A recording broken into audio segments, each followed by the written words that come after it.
স্বামীর সাথে রাগ করে ননাসের বাসায় গেছিলাম এক সপ্তাহ থাকার জন্য। গেছে পরে ননাস তো খুব খুশি, আমার ভাই বউ আসছে বেড়ানোর জন্য, খুব খুশি। আমি আবার যাওয়ার সময় অনেক কিছু ফল ফুলট এটা সেটা নিয়ে গেছিলাম।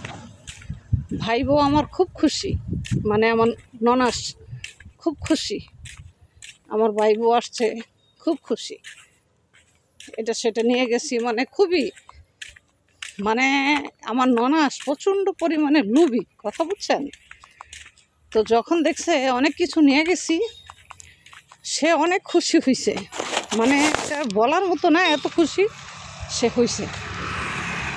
তখন একদিন, 2 দিন, 3 দিন গেছে। যাওয়ার পরে আমার জিজ্ঞাসা, কী ব্যাপার ভাবি, তুমি বাড়িতে যাইবা না? আমার জিজ্ঞাসা করে। পরে আমি প্রথম দিন যাই সত্যি কথা আমি বলি নাই তারে, কারণ আমি জানি তারা যদি আমি সত্যি কথা বলতাম তাহলে সে তার বাড়িতে আমাকে রাখতে দিত না বা আমাকে থাকতে দিত না। তাই আমি বুদ্ধি করে আমি বলি নাই। না বলায় সে আমাকে জিজ্ঞাসা করে, কী ব্যাপার তুমি কি রাগ করে আইছো?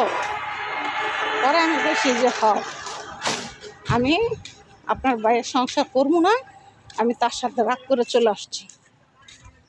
তাহলে এই কথা আপনি আগে কর নাই কে? দেখেন কেমনে কথা কয় আমার লগে। এই কথা আপনি আমার আগে কর নাই কে? আমি কে আগে কইলে কি তো আগে কইলে আপনার 1 সেকেন্ডও আমার বাড়িতে জায়গা দিতাম না। দেখেন একটা ননাস, বিপদে পড়ছি আমি।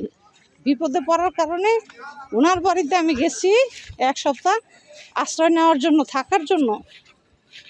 অথচ উনি আমাকে বলতেছে, আমি যদি জানতাম আপনি রাগ কইরা বাড়ির থেকে পলায়ে পড়ছেন, তাইলে আপনার আমি 1 সপ্তাহ দূরের কথা 3 দিন আপনার জায়গা দিলাম না।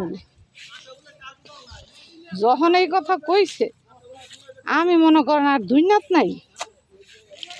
পরে আমি কইলাম, মানুষ বিপদে পড়লে তো আত্মীয়র বাড়িতেই যায় না, মাইসের বাড়িতে যায়। বিপদে পড়লে মানুষ আত্মীয়র বাড়ি যায় না, মাইসের বাড়ি যায়। আমি আবার এটা কইছি। করার পরে কইতাছে, কয়টা আপনি বিপদে পড়ছেন কি? আপনি জামাই লোক জড়া করে আইছেন আবার আমার বাড়ি, আমার ভাই আমারে কথা শুনাইব না, আমারে কয়। পরে আমি কইছি যে আপনি আমার ননাসন দেখেই তো আপনার বাড়ি আইছি, নাহলে কি আমি আইতাম? এটা আপনি বুঝেন না?